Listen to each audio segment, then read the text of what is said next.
এমন এক সময় যখন মিশরের মাটিতে রাজত্ব করত এক দম্ভিত বাদশা, যে শুধু রাজা নয়, নিজেকেই ঘোষণা করেছিল, আমি তোমাদের সর্বোচ্চ রব। কিন্তু এক ভয়ঙ্কর রাত তার ঘুম কেড়ে নিল।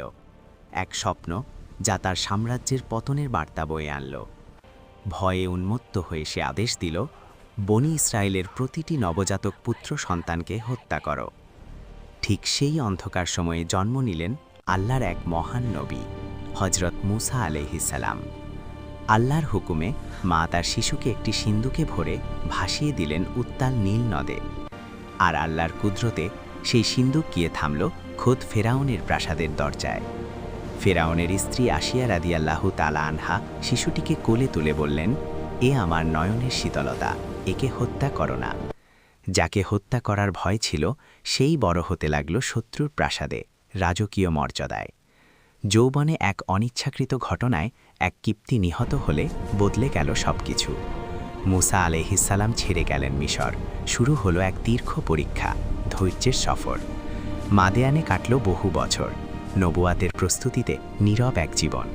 অবশেষে তুর পাহাড়ের পাদদেশে আল্লাহ ডাক দিলেন, হে মুসা, আমি তোমার রব। আল্লাহ দান করলেন মহান নিদর্শন। লাঠি সাপে পরিণত হল, হাত সূর্যের মতো জ্বলজ্বল করল। তবুও ফেরাউন মানল না। তখন নেমে এলো গজব, তুফান, পঙ্গপাল, ব্যাঙ, রক্ত। রাতের অন্ধকারে মুসা আলাইহিস সালাম তার কওমকে নিয়ে মিশর ত্যাগ করলেন। সামনে উত্তাল সাগর, পেছনে ফেরাউনের বাহিনী, মুক্তির সব পথ বন্ধ। তখন আল্লাহ বললেন, তোমার লাঠি দিয়ে সাগরে আঘাত করো।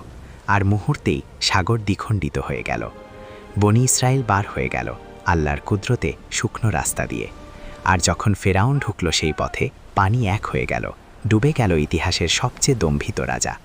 মৃত্যুর আগে ঈমান আনতে চাইলেও তা কবুল হয়নি। আল্লাহ তার দেহ সংরক্ষণ করে রাখলেন, কিয়ামত পর্যন্ত মানবজাতির জন্য এক সতর্কবার্তা হিসেবে। এটাই ছিল হজরত মুসা আলাইহিস সালাম ও ফেরাউনের মহাকাব্যিক কাহিনী।